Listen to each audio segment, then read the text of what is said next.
শুভ সপ্তমী আমার প্রিয় স্টুডেন্টস। তো পার্ট ওয়ানে আমরা বেসিক ইন্ট্রোডাকশানটুকু পড়েছি, তাও পুরোটা শেষ হয়নি। ইন্ট্রোডাকশানের আর একটু পার্ট বাকি আছে, যেটা করার জন্য আমি আবার আজকেই দ্বিতীয় ভিডিওটা করতে চলেছি। তো কিছু হয়েছিল, তার কারণে আমি আবার সেকেন্ড পার্ট আনতে হলো। যাই হোক, তোমরা ঠাকুর দেখো, খুব ভালো করে এনজয় করো, এবং তার সাথে সাথে সামনে বোর্ডের এক্সাম রয়েছে, তো সেটাকে মাথায় রেখে পড়াশোনাটাকে চালিয়ে যাও, ঠিক আছে? তো আমরা অ্যালকেন, অ্যালকিন, অ্যালকাইন এই ব্যাপারগুলো জেনেছি, মানে জিনিসগুলো কি কি ব্যাপার স্যাপার এগুলো জেনেছি, সাধারণ সংকেত টংকেত সব জানা হয়ে গেছে। এইবার এদের গঠন সম্পর্কে একটু জানবো। প্রথমত আমরা জানি অ্যালকেন। অ্যালকেন সিরিজে যারা রয়েছে এদেরকে আমরা হাইব্রিডাইজেশন বা সংকরায়ন অবস্থা বলি।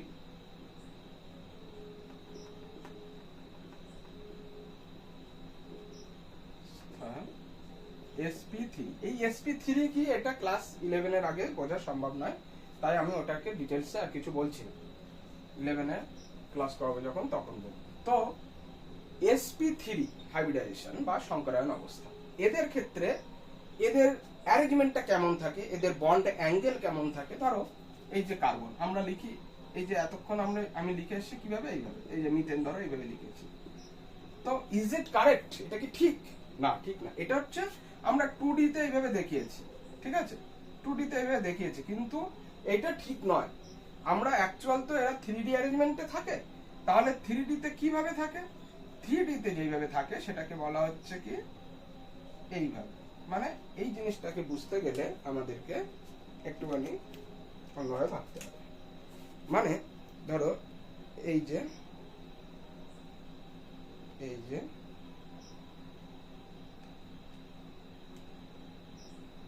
কোনটা আপার দা প্লেন, কোনটা বিলো দা প্লেন, এইভাবে আছে আর কি, ঠিক আছে? এরকম ভাবে চারটে এইভাবে রয়েছে, চারটে বার। এই চারটে কিন্তু একই সমতলে নেই। তো এটাকে আমরা এই যে যেভাবে সমতলিক গঠন দেখিয়েছি এইভাবে থাকে না। এরা কিভাবে থাকে? চতুস্তলকীয়। চতুস্তলকীয় ব্যাপারটা কি কথার মধ্যেই লুকিয়ে আছে। দেখো তাহলে গঠনটা কেমন হবে আগে সেটা বলে নি, তারপরে বলছি।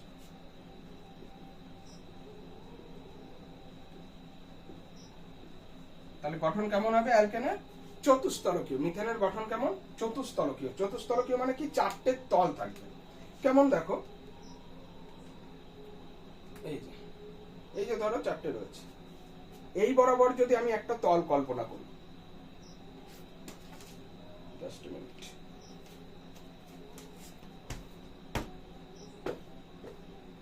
এই দেখো একটা তল হচ্ছে। আমরা এটা যদিও চতুর্ভুজ দেখছি, কিন্তু চতুর্ভুজ হয় না। কেমন হয়? যে এখান থেকে একটা ত্রিকোণাকৃতি একটা তল তৈরি হচ্ছে। ঠিক এটাকে যদি ঘুরিয়ে দিই, এই বরাবর একটা তল পাবো, এই বরাবর একটা তল পাবো, এবং নিচে এই বরাবর একটা তল পাবো। মানে তিনটে করে এক একটা তল পাই, তিনটে বন্ড দিয়ে। তো সেই অনুযায়ী কি হচ্ছে, এখানে বন্ডটা কেমন পাবো, এই অ্যারেঞ্জমেন্টটা কেমন পাবো? চতুস্তলকীয়, ঠিক আছে? চারটে তল থাকবে। এইবার এই চারটে তল কেন থাকে এটা আমাদের মনে প্রশ্নই আসতে পারে, কেন ওইভাবে ছিল, সমস্যা কি হয়েছিল? তো ভ্যান টফ এবং লোবেল, ঠিক আছে? ভ্যান হফ এবং লো, এই যে দুইজন বিজ্ঞানী বিভিন্ন ধরনের এক্সপেরিমেন্টাল কার্যকলাপ করে কি হচ্ছে, এটা প্রমাণ করেছে যে চতুস্তলকীয় থাকে। সেটা হচ্ছে এক্সপেরিমেন্টাল ব্যাপার। এবার আমরা লজিক্যালি ভাবি। দেখো এখানে আমরা কি দেখতে পাচ্ছি, যে চারটে বন্ড রয়েছে। এখানে বন্ড অ্যাঙ্গেল কত আমরা কি দেখতে পাচ্ছি? পরিষ্কার দেখা যাচ্ছে, কিন্তু কত? 90 ডিগ্রি। এটা কত? 90 ডিগ্রি। এটা কত? 90 ডিগ্রি। এটা কত? 90 ডিগ্রি। এইবার মজাটা দেখো, 90 ডিগ্রি। আর যদি চতুস্তলকীয়তে থাকে তাহলে বন্ড অ্যাঙ্গেল হয় হাইড্রোজেন, এখানে ধরো একটা হাইড্রোজেন আছে, এই বন্ড অ্যাঙ্গেলটা কি হবে? Hydrogen carbon hydrogen. যে অ্যাঙ্গেলটাকে আমরা ধরি সেটাকে মাঝখানে রাখি, তাহলে হাইড্রোজেন কার্বন হাইড্রোজেন। এই বন্ড অ্যাঙ্গেলটা কত হয়? 109 ডিগ্রি 28। এবার বলো 90 ডিগ্রি বড় না 109 ডিগ্রি 28 মিনিট বড়? 109 ডিগ্রি 28 মিনিট বড়, অবভিয়াসলি। তাহলে এইভাবে না থেকে এইভাবে থাকার কারণ কি দেখো, একটা বন্ড মানে একটা বন্ড কি দিয়ে তৈরি হয়, লুইস ডটে আমরা দেখেছি যে দুটো ইলেকট্রন মিলে একটা বন্ড তৈরি হয়। তাহলে এখানেও দুটো ইলেকট্রন আছে, এখানেও দুটো ইলেকট্রন আছে, এখানেও দুটো ইলেকট্রন আছে, এখানেও দুটো ইলেকট্রন আছে। এইবার ইলেকট্রন ইলেকট্রন চার্জ দুটোরই কি হচ্ছে, নেগেটিভ। তাহলে এখানে দুটো নেগেটিভ, এখানে দুটো নেগেটিভ, দুটোর মধ্যে রিপালশন হবে কিনা, বিকর্ষণ হবে কিনা, হবে তো। তাহলে দেখো এখানে যদি 90 ডিগ্রি অ্যারেঞ্জমেন্টে থাকে, তাহলে যতটা কাছাকাছি থাকবে 109 ডিগ্রিতে কি হবে, আরেকটু দূরে। আমরা এখানে দেখে মনে হচ্ছে এটা খুব কাছাকাছি স্যার, এটা 109 ডিগ্রি 28 মিনিট বলছেন, এটা তো খুব কাছাকাছি, এটার থেকেও কাছাকাছি, তাহলে এটা কি করে হলো, তো সূক্ষ্মকোণ মনে হচ্ছে। এটা 2D তে আমি দেখাচ্ছি, 3D তে কিন্তু এদের অ্যারেঞ্জমেন্ট অন্যরকম। 3D তে একটা upper the plane, below the plane, এইভাবে বিভিন্ন রকম ভাবে থাকে। তো তার জন্য কি হচ্ছে, দেখা যায় কি এদের মধ্যে বন্ড অ্যাঙ্গেল কত হচ্ছে, 109 ডিগ্রি 28 মিনিট। তাহলে 109 ডিগ্রি 28 মিনিটে থাকলে কি হবে, এই যে দুটো ইলেকট্রন আর এই দুটো ইলেকট্রন, এদের মধ্যে রিপালশন মিনিমাইজ হয়ে যাবে। এখানে 90 ডিগ্রি মানে কি খুব কাছাকাছি, রিপালশন হাই, মানে বিকর্ষণ বল বেশি। এখানে কি হচ্ছে, বিকর্ষণ বলটা একটু কমে যাচ্ছে। কথা বোঝা গেল? তো এই জন্য কি হচ্ছে যে আমাদের এই অ্যারেঞ্জমেন্টটা থাকে, এবং সেটা ভ্যান টপ এবং লোবেল এই দুই বিজ্ঞানী দ্বারা এক্সপেরিমেন্টালি প্রুফ দেখা গেছে। ঠিক আছে, তাহলে এদের মধ্যে বন্ড অ্যাঙ্গেল কত দেখলাম, 109 ডিগ্রি 28 মিনিট। এইবার কিছু বন্ড লেন্থও জানবো আমরা। বন্ড লেন্থ মানে কি, বন্ড লেন্থ মানে হচ্ছে এই দুটোর মধ্যে এই যে বন্ড তৈরি হয়েছে, এদের মধ্যে যে লেন্থ মানে হচ্ছে কি দৈর্ঘ্য, এদের মধ্যে দৈর্ঘ্য কত হবে। দেখো কার্বন কার্বন যদি হয়, এটা তো মিথেন, এখানে তো কার্বন কার্বন নেই, যদি ইথেন হয় তাহলে কি হচ্ছে, হাইড্রোজেন হাইড্রোজেন হাইড্রোজেন, এই যে কার্বন কার্বন একটা বন্ড তৈরি হবে, এরপরে যত যাব প্রোপেন বিউটেন, তাদের কি হচ্ছে আরো কার্বন সংখ্যা বাড়বে। তাহলে কার্বন সংখ্যা যখন বাড়বে তখন কি হচ্ছে, কার্বন কার্বন তো বন্ড তো তৈরি হচ্ছে। তাহলে এই কার্বন কার্বন সিঙ্গেল বন্ড, এদের বন্ড লেন্থ কত হবে, কার্বন কার্বন বন্ড লেন্থ হবে হচ্ছে 1.54 অ্যাংস্ট্রম। ঠিক আছে, 1.54 অ্যাংস্ট্রম। কোথাও কোথাও দেখবে 154 পিএম বা পিকোমিটার। ঠিক আছে, একই জিনিস। আর কার্বন হাইড্রোজেন কত হবে, 1.09 অ্যাংস্ট্রম, বা এটাকে আমরা বলবো 109 পিএম। ঠিক আছে, এটা কি গেল, অ্যালকেন। ওকে, এবার আমরা আসি অ্যালকাইন। এই অ্যালকেন কিন, অ্যালকিন, অ্যালকিনে কি হচ্ছে, মিনিমাম একটা ডাবল বন্ড থাকবে, এই এই এই। ঠিক আছে, এটা আবার সমতলীয় গঠন। ঠিক আছে, এটা সমতলীয় গঠন। এখানে কি হচ্ছে, বন্ড অ্যাঙ্গেল কত হচ্ছে, এইটা বা এইটা বা এইটা, এটা কত হবে, 120 ডিগ্রি। ঠিক আছে, 3 গুণ 120 করলে কত হচ্ছে, 360, কমপ্লিট হয়ে যাচ্ছে। তাহলে এই বন্ড অ্যাঙ্গেলটা কত হবে, সি, এই H C double bond C, আমি এইটা দেখাচ্ছি, এইটা। ঠিক আছে, কারণ এইটা বললে তো অ্যালকিনও মনে হতে, এই অ্যালকেনও মনে হতে পারে, তাই আমি ওটা দেখাচ্ছি না, মিনিমাম যে একটা ডবল বন্ড আছে সেটা বোঝানোর জন্য এইভাবে দেখাচ্ছি। তাহলে এটা কত হবে, 120 ডিগ্রি।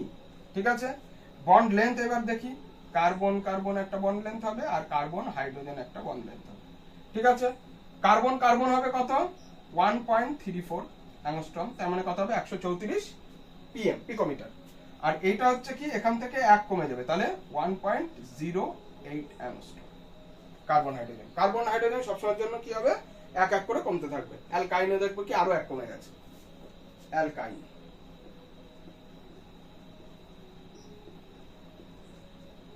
দেখো অ্যালকাইনে কি হচ্ছে, একদম সরল রৈখিক গঠন। ঠিক আছে, এটা চতুস্তলকে, এটাকে আমরা কি বলবো, ত্রিকোণীয় সমতলীয়।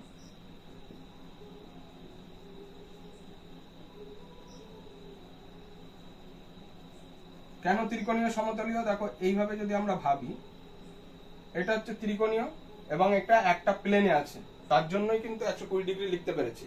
যদি অন্য প্লেনে থাকতো তাহলে হচ্ছে কি 120 ডিগ্রি লিখতে পারতাম না। ঠিক আছে, তো ত্রিকোণীয় সমতলীয়, আর এটা হচ্ছে কি সরল রৈখিক।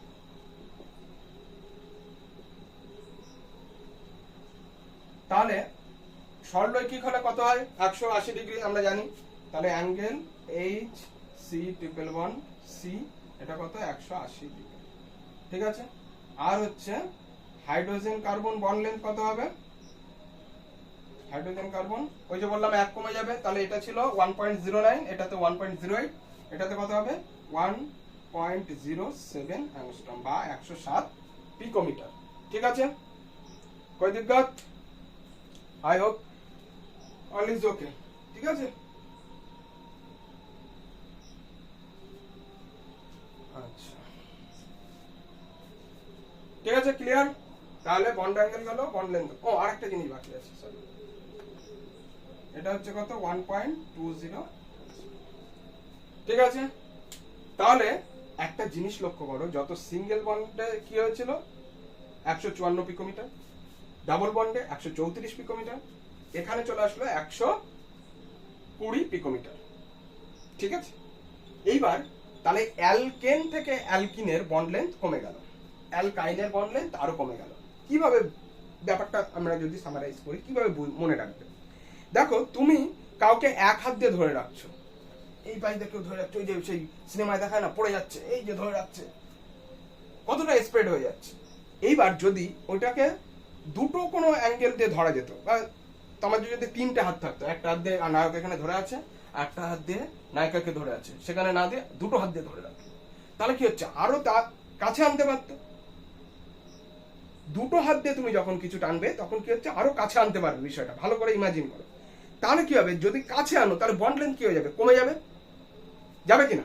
তাহলে বন্ড লেন্থ এখানে সিঙ্গেল বন্ডে যে বন্ড লেন্থটা ছিল কার্বন কার্বন, দেখো ডাবল বন্ডে কমে গেল। যদি তিনটে জিনিস দিয়ে আনি, তাহলে একেবারে ধরে একদম কাছে নিয়ে নিল, যাতে একদম কোনো পড়ার কোনো চান্সই থাকে না। তাহলে এখানে ট্রিপল বন্ড আরো কাছে চলে আসলো, কত হয়ে গেল 1.20।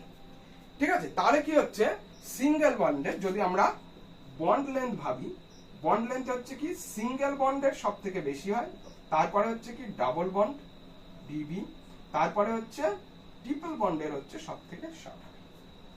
ক্লিয়ার না? ক্লিয়ার না? ক্লিয়ার না? ক্লিয়ার? I hope clear. ঠিক আছে, তাহলে এই হচ্ছে আমাদের কি গেল, অ্যালকেন অ্যালকিন অ্যালকাইনের অ্যারেঞ্জমেন্ট গুলো, বন্ড অ্যাঙ্গেল বন্ড লেন্থ এগুলো আমরা জেনে নিলাম। এইবার আসবো কার্যকারী গুলো।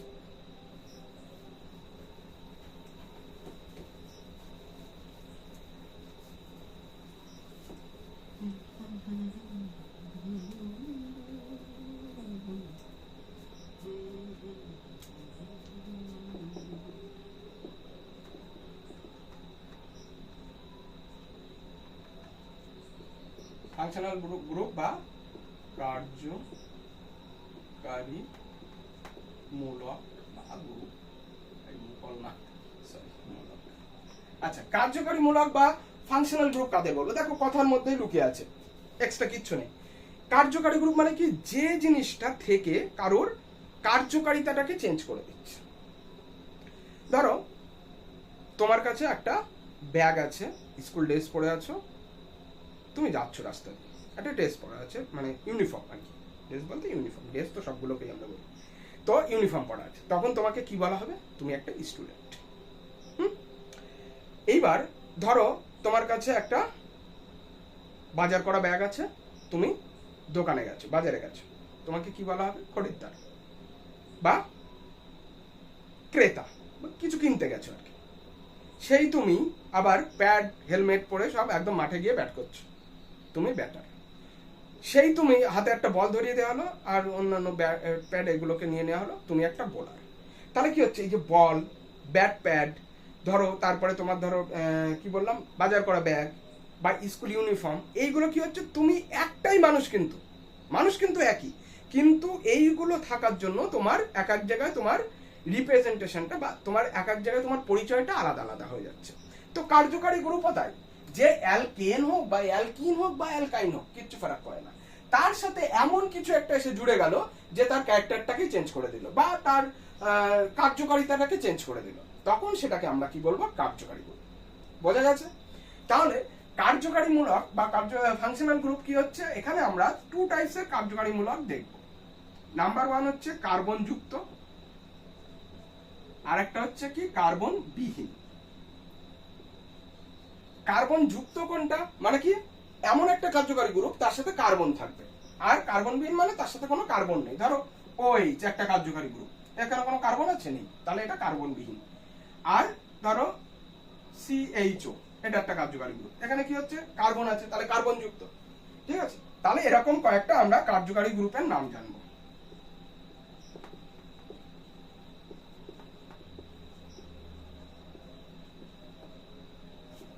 সংকেত, এবং এদের জন্য লাস্টে এক্সট্রা কি প্রত্যয় অ্যাড হবে বা কি এক্সট্রা জিনিস অ্যাড হবে সেটা আমরা জেনে নেব। প্রত্যয় প্রথমত আমরা জানি, প্রথমে কার্বন যুক্ত দেখে নিই। তাহলে কার্বন যুক্ত প্রথমে হচ্ছে নাম্বার 1 অ্যালডিহাইড।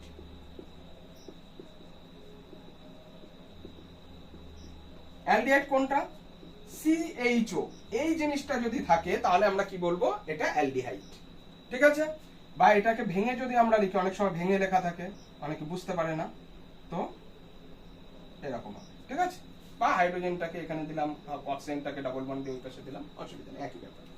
এইবার দেখো এখানে আমি কিছু ফাঁকা রেখেছি, এই যে এটা দিয়েছি, অনেকে এটা বলে মাইনাস, হ্যাঁ, এটা কিন্তু বন্ড, মানে কি এখানে অ্যালকেন হোক, অ্যালকিন হোক, অ্যালকাইন হোক, কিছু একটা যুক্ত আছে, সেটা বোঝানোর জন্য ওই বন্ডটা দেয়া। এখানেও তাই একই জিনিস। এবার নাম্বার 2 কিটোন। কখন কিটোন হবে? সি ডাবল বন্ড ও, এই পাশে একটা অ্যালকেন গ্রুপ বা অ্যালকিন গ্রুপ বা অ্যালকাইন গ্রুপ, এই পাশেও তাই। ঠিক আছে? দুই পাশে কোনো অ্যালকেন বা অ্যালকাইন গ্রুপ থাকবে বা অ্যালকিন গ্রুপ থাকবে, তখন সেটাকে আমরা কি বলবো? কিটোন। ঠিক আছে? তাহলে এটাকে ইন জেনারেল যদি লিখি তাহলে আমরা লিখি সিও। ঠিক আছে? আর এটাকে ভেঙে লিখলে এইভাবে লেখা হয়। ঠিক আছে? প্রত্যয় পরে আসছি। আচ্ছা, number 3 carboxylic acid.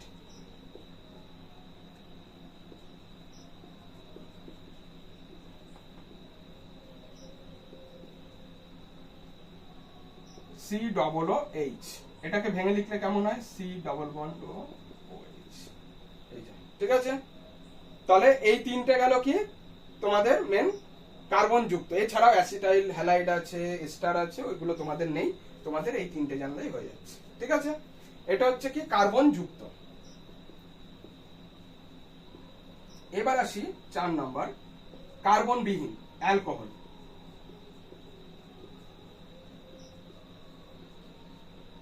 Number 5 ether, alcohol, ether, আর হচ্ছে অ্যামিন, এই তিনটে আছে। ঠিক আছে? এইবার অ্যালকোহল কোনটা? OH গ্রুপ থাকলে। ইথার কোনটা? ও তার দুই পাশে দুটো আর গ্রুপ থাকবে, মানে হচ্ছে কোনো অ্যালকেন বা অ্যালকিন বা অ্যালকাইন দুই পাশে থাকবে। ঠিক আছে? তবে সেটাকে বলবো ইথার। এই দুটোর সাথে আবার গুলিও না, এখানে কিন্তু সি তার দুই পাশে দুটো অ্যালকেন, অ্যালকিন বা অ্যালকাইন গ্রুপ থাকবে এবং তার সাথে ও কার্বনের সাথে ও থাকবে, আর এখানে কিন্তু শুধু ও। ঠিক আছে? এই দুটো যেন গুলিয়ে না যায়। আর অ্যামিন হচ্ছে NH2, এই গ্রুপটা থাকলে। তাহলে এখানে কি প্রত্যয় অ্যাড হবে? অ্যালডিহাইড। তাহলে এই জিনিসটা অ্যাড হবে, অ্যাল। কোন যৌগের নামে যদি অ্যাল দেখো তার মানে কি বুঝবে? সেখানে অ্যালডিহাইড আছে। এবার হচ্ছে কিটোন। কিটোনে হয় ওন। কার্বক্সিলিক অ্যাসিডে হয় ওইক অ্যাসিড। আচ্ছা, অ্যালকোহলে হয় অল। আচ্ছা, ইথারে ইথার, এর আরো আছে অ্যামিন, অ্যামিনে অ্যামিন। ঠিক আছে? ইথারে আরো অনেক নিয়ম আছে, যখন আইপ্যাক পড়াবো তখন বলবো। যাই হোক, মোটামুটি এইটুকুনি জেনে রাখলাম। ঠিক আছে? আই হোপ এই পর্যন্ত ক্লিয়ার। ওকে, বুঝলাম। তাহলে কি বললাম? অ্যালডিহাইডে CHO থাকবে, প্রত্যয় কি যোগ হবে? অ্যাল। কোথাও অ্যাল থাকলেই বুঝবো কি অ্যালডিহাইড। কিটোনে ওন থাকলেই বলবো কিটোন। ওইক অ্যাসিড যখনই থাকবে তখনই কি বলবো? সেটা কার্বক্সিলিক অ্যাসিড। অল থাকলে অ্যালকোহল, ইথার থাকলে ইথার, অ্যামিন থাকলে অ্যামিন। বুঝলাম। আচ্ছা,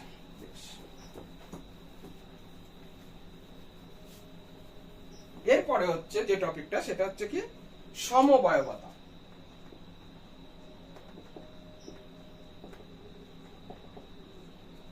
দেখি ভিডিও চালু আছে কিনা দেখে নিয়ে পর। হ্যাঁ, ঠিক আছে।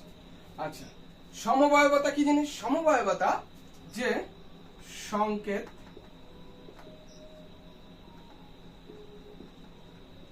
সাধারণ সংকেত হবে কি একই, কিন্তু গঠন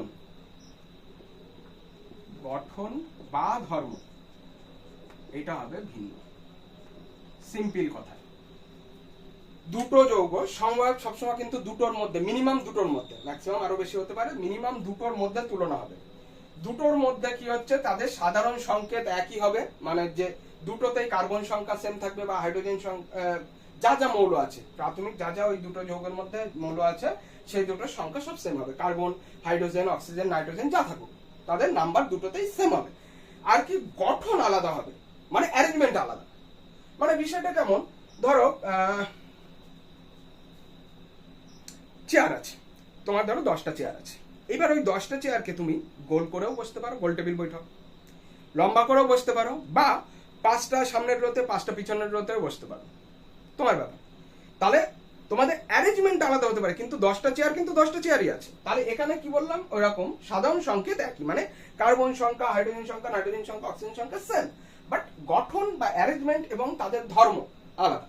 ঠিক আছে, তাদেরকেই আমরা কি বলবো, সমবায়। সমবায় অনেক রকমের হয়, একটা হচ্ছে তোমার গঠন গঠিত, গঠনমূলক, আর একটা হচ্ছে ত্রিমাত্রিক। ত্রিমাত্রিক তোমাদের নেই, গঠনমূলক সমবায়ের দুটো রয়েছে, গঠনমূলক সমবায়।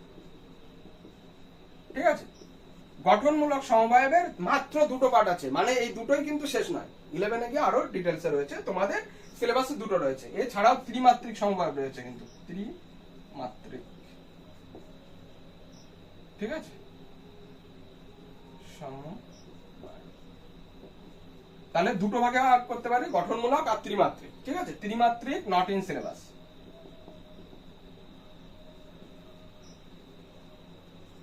ঠিক আছে, কিন্তু গঠনমূলক সমবায়ের দুটো পার্ট তোমাদের রয়েছে, একটা হচ্ছে কি অবস্থান গঠিত,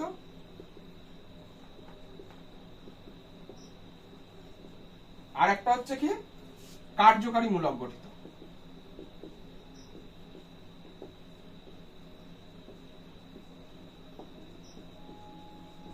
তাহলে ভেরি সিম্পল একটা ব্যাপার বোঝো, যে অবস্থান গঠিত মানে কি, অবস্থানটা আলাদা আলাদা জায়গায় হবে, পরিষ্কার কথার মধ্যে লুকিয়ে আছে। কার্যকারী মূলক গঠিত মানে কি, কার্যকারী মূলকটা আলাদা আলাদা হবে। দেখো আমি লিখছি CH3 CHOH CH3।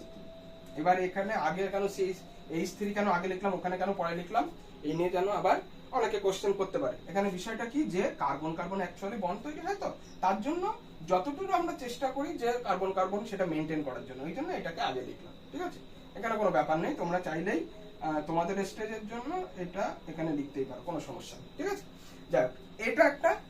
আর এর সাথে আমি লিখলাম CH3 CH2 CH2।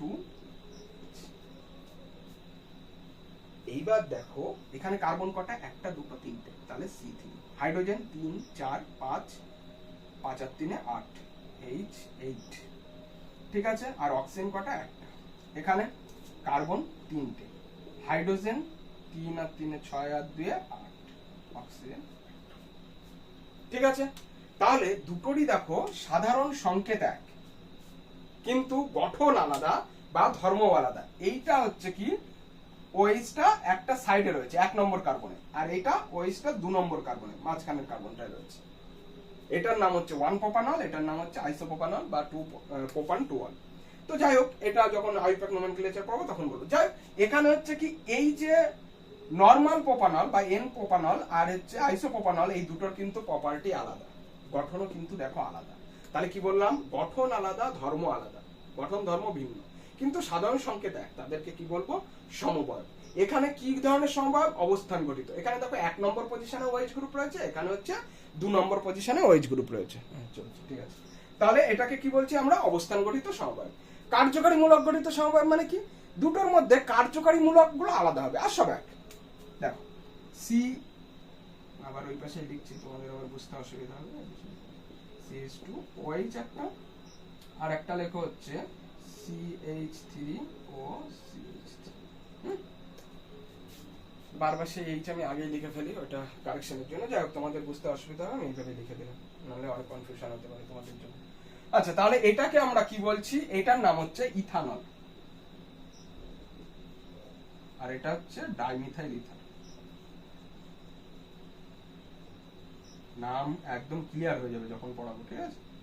এখন শুধু একটুখানি মুখস্থ করে না, মুখস্থ করতে হবে না, জাস্ট একটু দেখে রাখো, পরে যখন পড়াবো তখন একদম ক্লিয়ার হয়ে যাবে। এখানে হচ্ছে কার্বন দুটো, হাইড্রোজেন 3 আর 2 5 আর 1 6, এই 6 4। এখানে কার্বন দুটো, হাইড্রোজেন 3 3 6, অক্সিজেন একটা। দুটো একই না? একই তো? তাহলে সাধারণ সংকেত একই, কিন্তু এদের ধর্ম কিন্তু আলাদা। এটা ইথানল আর এটা হচ্ছে ডাইমিথাইল ইথার। হিউজ ডিফারেন্স প্রপার্টির হিউজ ডিফারেন্স। তাহলে কি বললাম? এদের সাধারণ সংকেত এক, কিন্তু গঠন আলাদা। দেখো OH এখানে রয়েছে একটা আলাদা গঠন, এখানে O এর দুই পাশে দুটো অ্যালকেন গ্রুপ রয়েছে, তাহলে এদের গঠন আলাদা এবং প্রপার্টি তো আলাদাই। ইথানল আর ডাইমিথাইল ইথার প্রপার্টির হিউজ ডিফারেন্স। তাহলে কি হচ্ছে? সাধারণ সংকেত একই, কিন্তু তাদের গঠন এবং ধর্ম আলাদা আলাদা। তাহলে এদেরকে আমরা কি বলবো? কার্যকারী মূলক গঠিত সমবায়। কারণ এখানে কার্যকারী মূলকটাই শুধু আলাদা, ঠিক আছে? যার জন্য গঠন এবং ধর্ম আলাদা হয়ে যাচ্ছে। তাই এদেরকে আমরা কি বলছি? কার্যকারী মূলক গঠিত সমবায়। সংজ্ঞা বইতে আছে, তোমরা মুখস্থ করে নিতে পারবে, বানিয়েও লিখতে পারবে। আমি যেভাবে বুঝিয়ে দিলাম বানিয়েও লিখতে পারবে, যে দুটো যৌগ যাদের সাধারণ সংকেত একই, কিন্তু তাদের কার্যকারী মূলক আলাদা হওয়ার জন্য গঠন এবং ধর্ম আলাদা হয়, তাদেরকে কি বলা হচ্ছে? কার্যকারী মূলক গঠিত সমবায়। দুটো উদাহরণ দিয়ে দিল। এদেরও তাই, যে দুটো যৌগ, জৈব যৌগ যাদের মধ্যে কি সাধারণ সংকেত একই, কিন্তু তাদের কোনো একটা গ্রুপের অবস্থানের আলাদা হওয়ার জন্য গঠন এবং ধর্ম আলাদা হয়, তাদেরকে কি বলা হচ্ছে? অবস্থান গঠিত সমবায়। ওকে, আচ্ছা বেশ। এইবার লাস্ট ইন্ট্রোডাকশনের লাস্ট যে টপিক সেটা বলবো। I hope clear. যদি কোনো অসুবিধা হয় কমেন্ট বক্সে জানিও, আমি আবার ক্লারিফাইং ভিডিও বানিয়ে দেবো একটা, ঠিক আছে? চলো,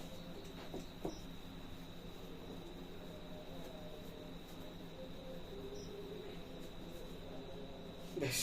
এইবার আসবো, সমবায় হয়ে গেল, তাহলে পড়ে আছে কি? সমগণীয় শ্রেণী।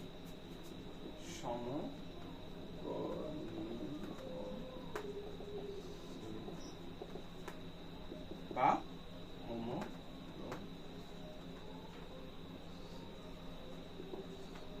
সমগণীয় শ্রেণী বা হোমোলোগাস সিরিজ। হোমো মানে সম আর লোগাস মানে হচ্ছে গণ্য, লোক, ঠিক আছে? তাহলে সমগণীয় শ্রেণী মানে কি? দেখো, যারা একই গণের অন্তর্ভুক্ত, মানে তাদের জেনারেল প্রপার্টি একই হবে, বা জেনারেল একটা সিরিজ অনুযায়ী চলবে।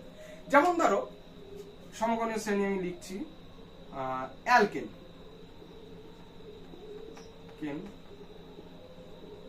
অ্যালকিন,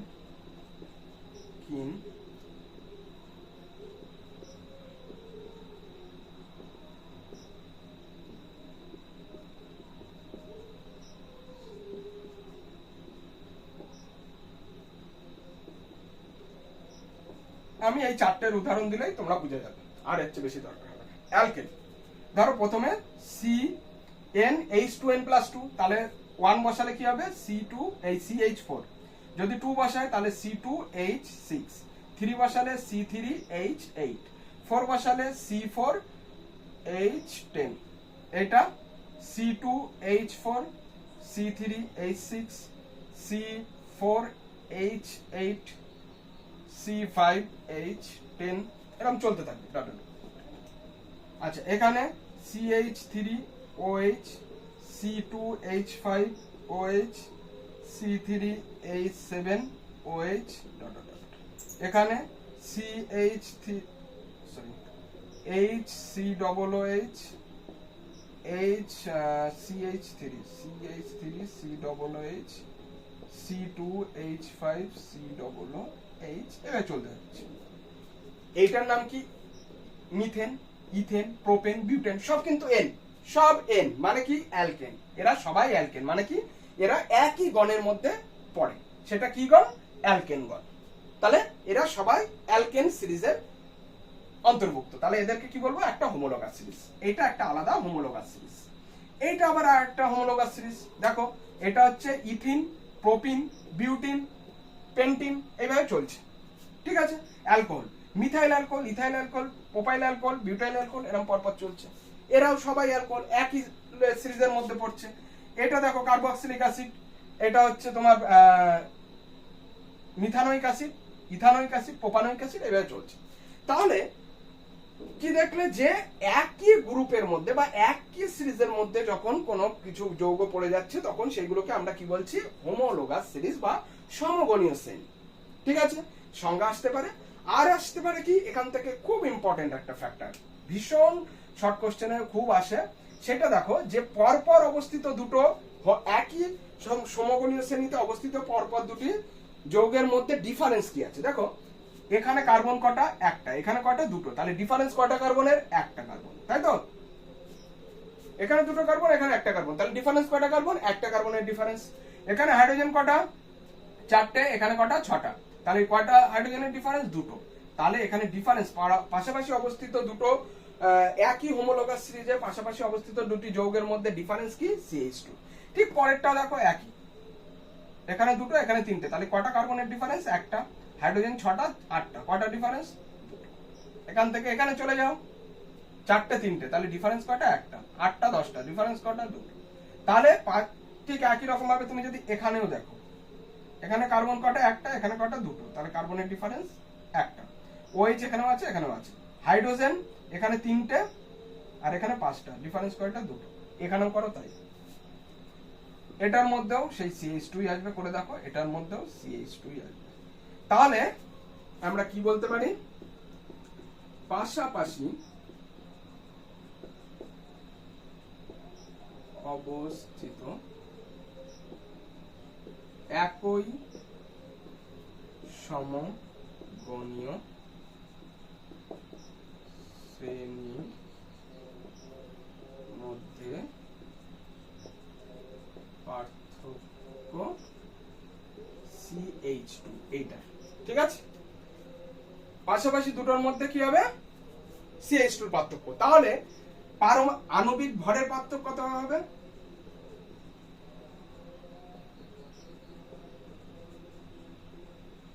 ভরের পার্থক্য কত হবে, একটা কার্বন মানে কত, 12, আর দুটো হাইড্রোজেনের জন্য 2, তাহলে 12 প্লাস একটা হাইড্রোজেনের 1 আর দুটো হাইড্রোজেনের ইনটু 2, তাহলে 12 প্লাস 2 করলে কত আসছে, 14। ঠিক আছে, তাহলে পাশাপাশি অবস্থিত দুটি একই হোমোলোগাস সিরিজে বা একই সমগণীয় শ্রেণীতে পাশাপাশি অবস্থিত দুটি যৌগের মধ্যে পারমাণু এই আণবিক ভরের পার্থক্য কত হবে, 14 বা 14। ঠিক আছে, আর কার্বন বা হাইড্রোজেনের পার্থক্য কত হবে, CH2। ক্লিয়ার? তাহলে যদি বলে কোন একটা হোমোলোগাস সিরিজে থার্ড এবং সেভেন্থ দুটো যৌগের মধ্যে আণবিক ভরের পার্থক্য কত হবে, থার্ড আর সেভেন্থ। ঠিক আছে, তাহলে দেখো থার্ড আর সেভেন্থের মাঝখানে কটা গ্যাপ পড়ছে সেটা আমাকে দেখতে হবে। ঠিক আছে, তাহলে 3, 4, 5, 6, 7 গ্যাপ কটা, 1, 2, 3, 4। ঠিক আছে, 3 থেকে 4 যাচ্ছে একটা গ্যাপ, 4 থেকে 5 একটা গ্যাপ, 5 থেকে 6 একটা গ্যাপ, 6 থেকে 7 একটা গ্যাপ। তাহলে গ্যাপ কটা পড়ছে, 4টে। তাহলে এক একটা গ্যাপের জন্য কত, 14, 4টে গ্যাপের জন্য 4, 56। ঠিক আছে, এরকম অঙ্ক এখনো পর্যন্ত কোনোদিন আসেনি, বাট আসতে তো পারে, কোশ্চেনের ভ্যারাইটি চেঞ্জ হচ্ছে, তো দ্যাটস ওয়াই আমাদেরকে জেনে রাখতে হবে। তাহলে এরকম যে কোনো জায়গা থেকে তোমার যদি বলে দেয় ফার্স্ট এবং থার্ডের মধ্যে ডিফারেন্স কত, ফার্স্ট আর থার্ড দুটো গ্যাপ মানে 14 দুগুণে 28। ঠিক আছে, সেভেন্থ আর 17th, তাহলে 7 আর 17th এর মাঝখানে কটা গ্যাপ, 10টা গ্যাপ, তাহলে 10 ইন্টু 14, 140। সিম্পল ব্যাপার। তো সরি থ্যাংক ইউ, অ্যান্ড যাও ইন্ট্রোডাকশন পার্ট কমপ্লিট, পরের দিন নোমেনক্লিচারে আমি ঢুকবো।